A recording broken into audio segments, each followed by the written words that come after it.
ආයුබෝවන් සුබ මධ්‍යහනක් ඔබ මේ කන්නේ ස්වාධීන රූපවාහිනී දේවාපුවත් විකාශය සමගින් වතාරමේට සිරස්තන් පිටිනේ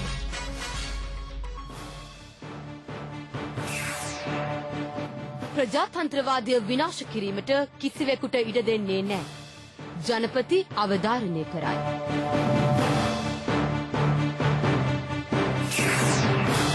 රජයේ ආදායම කැපී පෙනෙන ලෙස ඉහළට.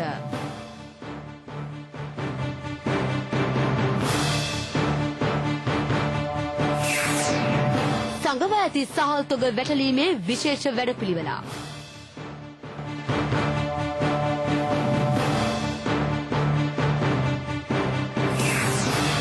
වාමාංශික පක්ෂ රැසක සහයත් ජනපතිට.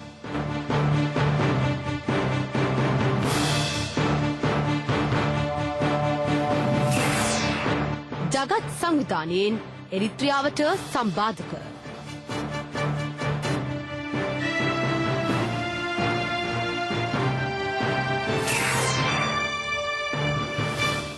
දැන් දේශීය පුවත්. මම මගේ පක්ෂයට සන්ධානයට වග කියනවා. එහෙත් තෙජාපයට වග කියන්න කෙනෙක් නැහැ. ජනපති පෙන්වාතේ.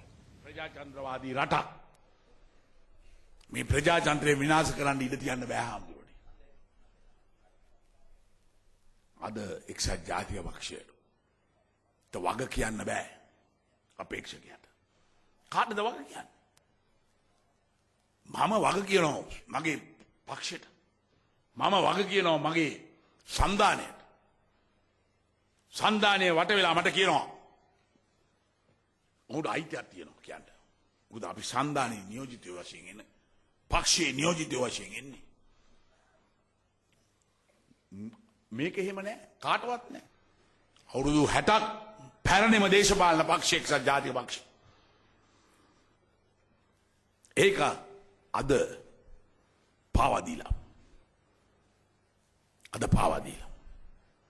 අද ප්‍රජාතන්ත්‍රවාදය රැක ගන්නත් තමුන්නාන්සේලාගේ මේ රට රැක ගන්නත් තමුන්නාන්සේලාට හොඳ රටක් බිහි කරන්න අනාගතය දරුවන්ට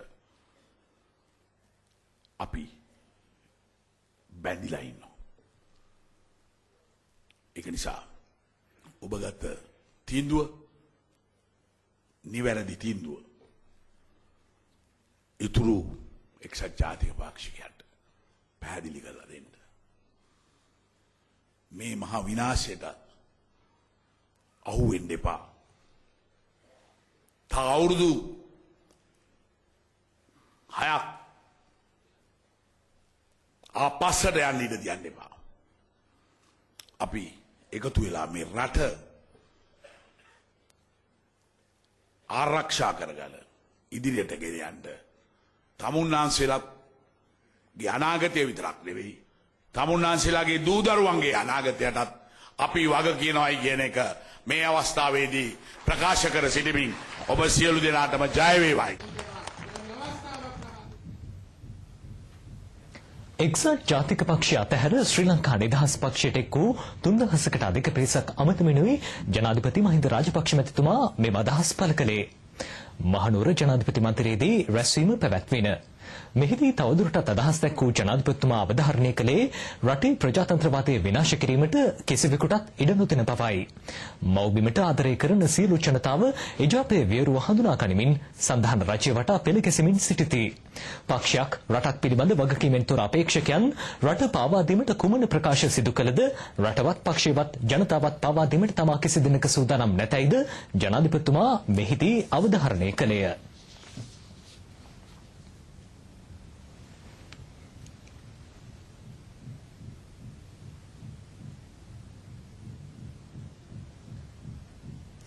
දෙදහස් 10 ජනාධිපතිවරණය පිළිබඳව ජනතාව විවිධ මත පළ කරනවා. ඒ පිළිබඳ සැකසුණු ජනමතයේ විශේෂාංකය තැන්. හිටපු යුද හමුදාපතිවරයාගේ පුවත්පත් ප්‍රකාශයකින් අපේ රටට සිදු වුණු ජාත්‍යන්තර බලපෑම මේ වන විටත් රටේ ප්‍රබල මාතෘකාවක්. අද ජනතා හඬ නැගෙන්නේ ඒ වෙනුවෙන්. මේක වෛරී දේශපාලනයක්. මේ හමුදාපති මේ හමුදාව හිටියද කියන එකත් අපි ලැජ්ජයි. හමුදාවේ තියෙන යම් නිලයක් විනයක් තියෙනවා, ඒ වගේම නිලයක්ත් තියෙනවා. මෙයාට තේරෙන්නේ නැද්ද මෙයා මෙච්චර කාලයක් මේ කොහෙද හිටියේ? දැන් අද මෙයා කියන්නේ මොනවද? මෙයා කරන්නේ සම්පූර්ණ පාවදීමක්. දේශපාලනට ගිහිල්ලා අපේ මේ හමුදාවේ ඉන්න කට්ටිය ඔක්කොම ඒගොල්ලෝ පාවලා දෙනවා. පිට හිතට හරි දුකයි. ඇයි මේම කරන්නේ මේ වගේ පුද්ගලෙක්?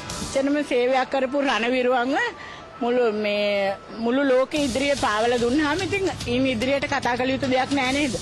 මේ වගේ කෙනෙක් ජනාධිපති ධූරයට සුදුසුද කියන එක ජනතාව මං හිතන්නේ හොඳින්ම තේරුම් ගනි මේ ප්‍රකාශය සමග. ජනාධිපති ධූරයට බලාපොරොත්තුවක් තියෙනවා නම් මීටරා ගොඩාක් වගකීමේ මීටරා දේශප්‍රේමීව කටයුතු කරනවා නම් වඩා හොඳයි.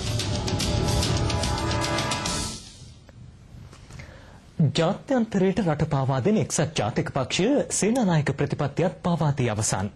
දී සේනානායකයන්ගේ මුණුබුරු වසන්ත සේනානායක පවසයි.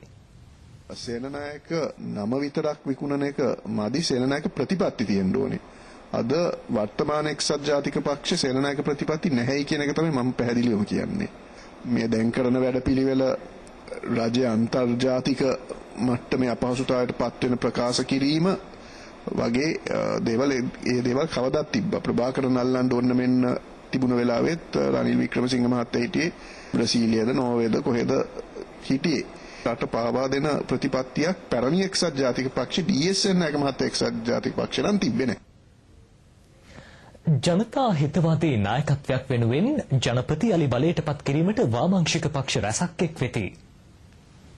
ලංකා සමසමාජ පක්ෂය, ශ්‍රී ලංකා මහජන පක්ෂය, කමියුනිස්ට් පක්ෂය සහ ප්‍රජාතන්ත්‍රවාදී වාමාංශික පෙරමුණ එක්ව පත්‍රිකා බෙදා දීමේ වැඩපිළිවෙලක්ද කොටුව දුම්රිය ස්ථානයේදී ඊයේ සංවිධානය කර තිබිනා. දේශද්‍රෝහී බලවේග පරාජය කිරීමට සියලු දේශප්‍රේමී ජන කොටස් ඒකරාශී කිරීම අරමුණ බව පක්ෂ නායකයෝ කියා සිටිති.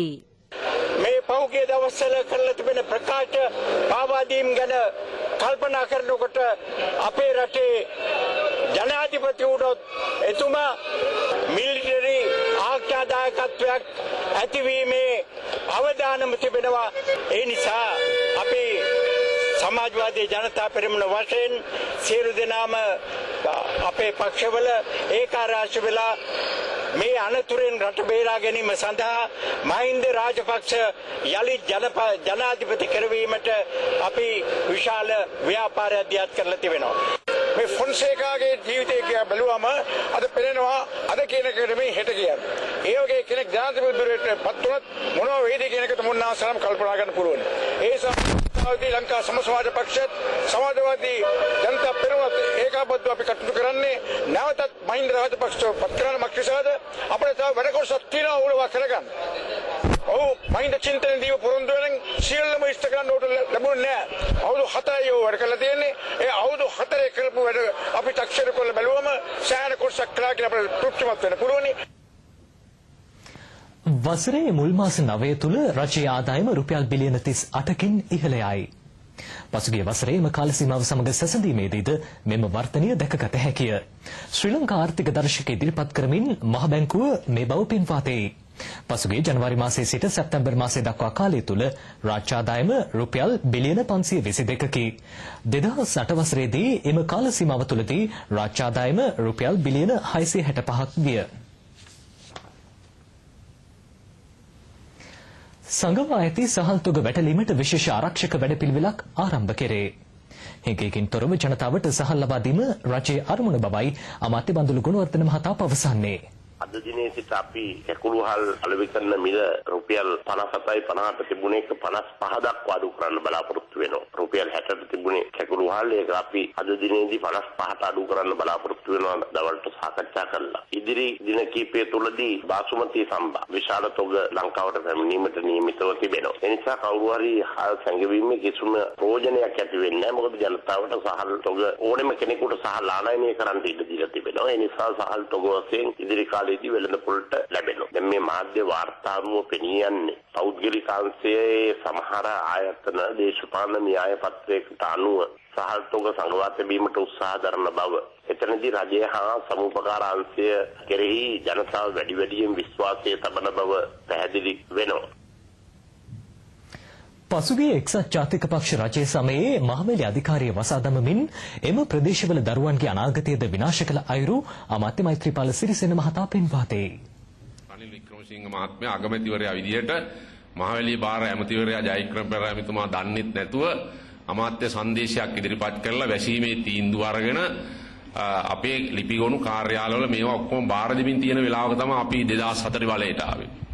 ඒ අනුව 2004 නැවත අපිට ශ්‍රී ලංකා මහවැලි අධිකාරිය නැවත උපන්නා කියලා මට කියන්නට පුළුවන්.